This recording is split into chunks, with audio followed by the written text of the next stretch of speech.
आज हम आयुर्वेद के खजाने से एक ऐसे पौधे की गहराई में उतरेंगे जो पहली नजर में थोड़ा दुश्मन जैसा लगता है। हाँ, कांटों से भरा। बिल्कुल, जिसे छूने में भी डर लगे। लेकिन यही कांटेदार पौधा गले और सांस की तकलीफों के लिए किसी दोस्त से कम नहीं। हम बात कर रहे हैं कंठकारी की। हमारे सामने आयुर्वेद के शास्त्रीय ग्रंथ हैं और आज हम इन्हीं के पन्नों से कंठकारी की कहानी को समझने की कोशिश करेंगे। ये सिर्फ एक जड़ी बूटी का परिचय नहीं है, ये आयुर्वेद की सोच को समझने का एक सफर है कि कैसे एक छोटे से कांटेदार पौधे को श्वसन तंत्र का सबसे बड़ा रक्षक माना गया। जी। और इसकी कहानी शुरू होती है इसके नामों से। एक नाम तो है कंटकारी यानी कांटों वाली, ये तो साफ है। लेकिन इसका एक और नाम है जो सीधा इसके सबसे बड़े गुण पर चोट करता है, व्याघ्री। व्याघ्र। हाँ, जिसका मतलब है बाघिन या बाघ जैसी आवाज देने वाली। चलिए यहीं से इस पौधे की कहानी को परत दर परत खोलते हैं।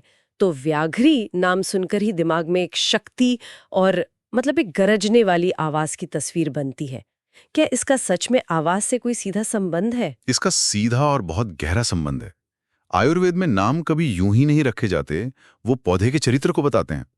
भाव प्रकाश निघंटू में इसके नामों का एक श्लोक है। अच्छा, कंटकारी तु दुस्पर्शा क्षुद्रा व्याघ्रे निदिग्धिका। तो इसमें व्याघ्री नाम साफ साफ दिया है। जी, और इसका अर्थ है जो बाघ या से जैसी दमदार और साफ आवाज प्रदान करे, या सीधे सीधे गले और स्वर को मजबूत करने की इसकी अद्भुत क्षमता की ओर इशारा करता है। अरे वाह, यानी हजारों साल पहले ही हमारे आचार्यों ने ये समझ लिया था कि ये पौधा गले के लिए कितना फायदेमंद है। बिल्कुल, और ये आज भी उतना ही प्रासंगिक है। आयुर्वेद की एक बहुत प्रसिद्ध औषधि है व्याघ्री हरित की अवलेह। व्याघ्री हरित की? जी, इसका मुख्य घटक यही कंटकारी है।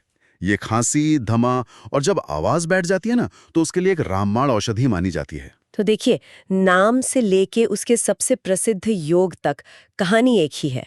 एक ही है, आवाज और श्वसन तंत्र को बल देना। ये तो कमाल है। और आपने श्लोक में एक और नाम बताया, दुष्पर्शा। इसका मतलब क्या है? दुष्पर्शा का मतलब है जिसे छूना मुश्किल हो, और अगर आपने ये पौधा असल में देखा है तो आप इस नाम का कारण तुरंत समझ जाएंगे। मतलब इसके पास जाने से पहले सोचना पड़ता है। हाँ, ये अपनी पर्सनल स्पेस को बहुत गंभीरता से लेता है। तो अगर किसी को इसे पहचानना हो तो इसके कांटों के अलावा और क्या खास निशानियां हैं? इसे पहचानना बहुत आसान है, अगर आप जानते हैं कि क्या देखना है। सबसे पहली पहचान तो जैसा हमने कहा, इसके कांटे ही हैं। सीधे, तेज, पीले रंग के कांटे जो सिर्फ तने पर नहीं बल्कि पत्तियों की नसों पर और फूलों के नीचे भी होते हैं, इसीलिए ये दुष्पर्शा है। अच्छा। दूसरी पहचान है इसके फूल। चटक नीले या बैंगनी रंग के बहुत सुंदर फूल होते हैं। लेकिन इसकी सबसे पक्की पहचान, जिसे आप कभी नहीं भूल सकते, वो हैं इसके फल। इसके फल में ऐसा क्या खास है? कच्चे फल गोल होते हैं और उन पर हरी और सफेद धारियां होती हैं। अरे, बिल्कुल एक छोटे से तरबूज की तरह। बिल्कुल, यही इसका सिग्नेचर साइन है। और पकने पर यही फल पीले या नारंगी रंग के हो जाते हैं। अच्छा। और आयुर्वेद में इसके धारीदार फल की वजह से इसे चित्रफला भी कहा गया है। चित्रफला यानी रंग बिरंगे या धारीदार फलों वाली। तो व्याघ्री, दुष्पर्शा, चित्रफला, इसके नाम तो जैसे इसकी पूरी पहचान बता रहे हैं। क्या इसके औषधीय गुणों से जुड़े भी कुछ नाम हैं? हाँ, और वही सबसे महत्वपूर्ण है। चरक संहिता में इसके गुणों का वर्णन करते हुए एक बहुत महत्वपूर्ण नाम आता है, कासघनी। कासघनी? कास यानी खांसी और घनी यानी नाश करने वाली। तो कासघनी का सीधा मतलब है खांसी का नाश करने वाली। नाम में ही दवा छिपी है। जी, और एक और बहुत सुंदर नाम है द्रावणी।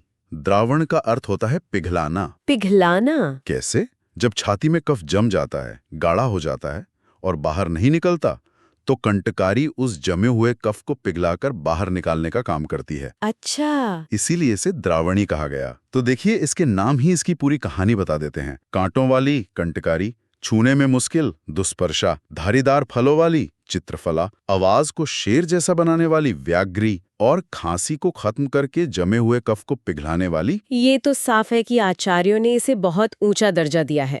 लेकिन उन्होंने सिर्फ ये नहीं बताया कि क्या इस्तेमाल करना है, उन्होंने ये भी समझाया कि इसे कहाँ और कैसे इस्तेमाल करना है। चरक संहिता जैसे महान ग्रंथों में इसे किस तरह वर्गीकृत किया गया है? आचार्य चरक ने अपनी संहिता में औषधियों के 50 समूह बनाए हैं, जिन्हें महाकषाय कहते हैं। ये एक तरह से किसी खास काम को करने वाली बेस्ट 10 जड़ी बूटियों की लिस्ट है ना? बिल्कुल एक स्पेशल फोर्सेस यूनिट की तरह।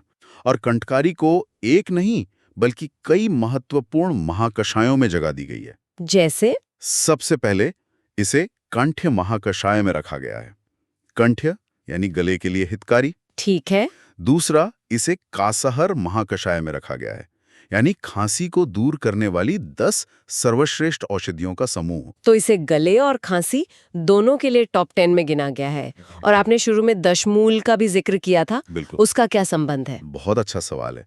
कंठकारी को शोथाहर महाकषाय में भी शामिल किया गया है, यानी सूजन को कम करने वाली औषधियों का समूह।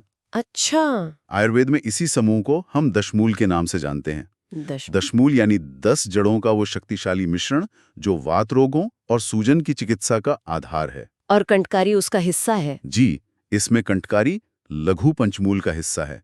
आज बाजार में मिलने वाली दशमूलारिष्ट जैसी प्रसिद्ध दवाइयां इसी योग से बनती हैं। तो ये सिर्फ खांसी तक ही सीमित नहीं है, बल्कि शरीर की सूजन और दर्द को कम करने वाले एक बड़े कॉम्बिनेशन का भी हिस्सा है। अब आते हैं उस हिस्से पर जहां बात और भी दिलचस्प हो जाती है। आयुर्वेद ये कैसे समझाता है कि ये पौधा शरीर में जाकर काम कैसे करता है? इसके रस पंचक के बारे में बताइए। जरूर। आयुर्वेद का विज्ञान बहुत तार्किक है। हर चीज को उसके गुणों से समझा जाता है, जिसे रसपंचक कहते हैं। इसमें 5 चीजें आती हैं: रस, गुण, वीर्य, विपाक और प्रभाव। ठीक है। भाव प्रकाश निघंटू में एक श्लोक है जो इसके गुणों को बताता है। कंटकारी सरातिकता कटुष्णा पाचनी लघु रूक्षानिल कफश्वास कासज्वर पहा। चलिए इस श्लोक को तोड़कर समझते हैं। सबसे पहले रस यानी स्वाद। श्लोक में कहा गया है तिक्ता कटूष्णा, यानी इसका रस मतलब स्वाद, कटु तीखा और तिक्त कड़वा होता है। तीखा और कड़वा? जी। इसका गुण मतलब इसकी विशेषता, लघु हल्का और रूक्ष सूखा होता है। और इसकी शक्ति जिसे वीर्य कहते हैं वो उष्ण गर्म होती है। ये इसका सबसे महत्वपूर्ण गुण है। और पाचन के बाद का असर? इसका विपाक यानी पाचन के बाद का प्रभाव, वो भी कटु तीखा ही रहता है। एक मिनट में इसे समझने की कोशिश करती हूँ। तो ये स्वाद में तीखी और कड़वी है, इसकी तासीर गर्म और सूखी है, और ये पचने में हल्की है। ये तो सुनने में ही ऐसा लगता है कि ये शरीर में किसी भी ठंडी, गीली और भारी चीज से लड़ने के लिए बनी है, जो कि कफ या बलगम की एकदम सटीक परिभाषा है। क्या आयुर्वेद इसी तरह सोचता है? आपने बिल्कुल सही पकड़ा है। यही आयुर्वेद का नजरिया है। शरीर में खांसी और जकड़न अक्सर कफ और वात दोष के बढ़ने से होती है, जिनका स्वभाव ठंडा, भारी और गीला होता है। अब कंठकारी के गुण देखिए। हाँ। इसकी उष्ण गर्म शक्ति उस जमे हुए ठंडे कफ को पिघलाती है। इसका रूक्ष गुण उस अतिरिक्त नमी को सुखाता है। और इसका लघु गुण इसे शरीर में तेजी से फैलने में मदद करता है। और स्रोतों को खोलने में भी? जी। इसलिए इन गुणों के कारण ये एक बेहतरीन कफ वात शामक औषधि है। ये तो इसके गुणों के आधार पर एक तार्किक व्याख्या हो गई। लेकिन शास्त्रों में एक शब्द का जिक्र बार बार आता है, प्रभाव। कहा जाता है कि ये रस, गुण, वीर्य से भी परे है। ये प्रभाव क्या होता है? ये इन गुणों से अलग कैसे है? ये एक बहुत महत्वपूर्ण सवाल है। प्रभाव किसी भी औषधि का वो विशेष और अद्वितीय कर्म होता है जिसे केवल उसके रस, गुण, वीर्य से पूरी तरह नहीं समझाया जा सकता। अच्छा। ये उस पौधे की सिग्नेचर एक्शन या अचिंत्य शक्ति होती है। आप इसे उस जड़ी बूटी का सुपर पावर कह सकते हैं, जो तर्क से परे है लेकिन अनुभव में सत्य है। तो कंठकारी का सुपर पावर क्या है? इसके कई प्रभाव हैं, लेकिन सबसे बड़ा है इसका श्वसन तंत्र पर विशेष कर्म। गर्म तासीर वाली और भी बहुत जड़ी बूटियां हैं, जैसे सोंठ या काली मिर्च। हाँ बिल्कुल। लेकिन कंठकारी का फेफड़ों और श्वास नलियों के साथ एक खास रिश्ता है। ये सीधे वहीं जाकर काम करती है जहां समस्या है। आयुर्वेद की भाषा में इसे प्राणवह स्रोतस पर विशेष कर्म कहते हैं। वाह। इसका दूसरा प्रभाव है कंठ स्वर शोधन, यानी गले और आवाज को साफ करना, जैसा कि इसका नाम व्याघ्री बताता है। और इसका सबसे बड़ा प्रभाव? इसका सबसे बड़ा प्रभाव है खांसी के रोगों में इसकी श्रेष्ठता। और इसके लिए आचार्यों ने किसी श्लोक या तर्क का सहारा नहीं लिया। उन्होंने एक सीधी घोषणा की है। क्या? एक प्रसिद्ध उक्ति है, कासहरेषु कंठकारी श्रेष्ठा। कासहरेषु कंठकारी श्रेष्ठा। इसका अर्थ है खांसी को दूर करने वाली सभी औषधियों में कंठकारी सर्वश्रेष्ठ है। यह कोई सुझाव नहीं है, यह एक फैसला है। यह सर्वश्रेष्ठ क्यों है? इसका जवाब है प्रभावात, यानी इसके प्रभाव के कारण। जी। तो इसका मतलब है कि इसके गर्म और सूखे गुण इसे खांसी के लिए अच्छा बनाते हैं, लेकिन इसका प्रभाव इसे सर्वश्रेष्ठ बनाता है। ये सिर्फ इसके गुणों का नतीजा नहीं है, बल्कि उससे कहीं ज्यादा है। ये उस पौधे की अपनी एक अनोखी शक्ति है। तो आज हमने एक कांटेदार पौधे के गुणों की गहराई को समझा। दुस्पर्शा कहलाने वाले इस पौधे से लेकर गले के लिए व्याघ्री बनने तक का इसका पूरा सफर देखा।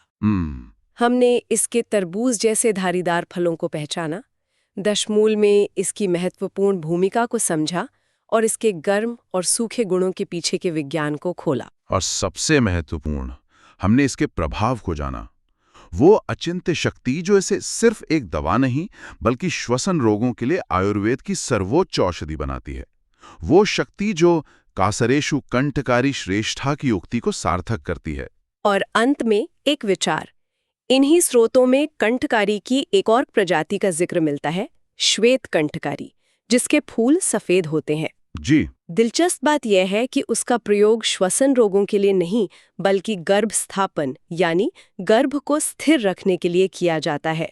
ये हमें सोचने पर मजबूर करता है कि प्रकृति एक ही पौधे के अलग अलग रूपों में कितने विविध और विशिष्ट गुण छिपा कर रखी हैं, जिन्हें समझना और खोजना भी बाकी है।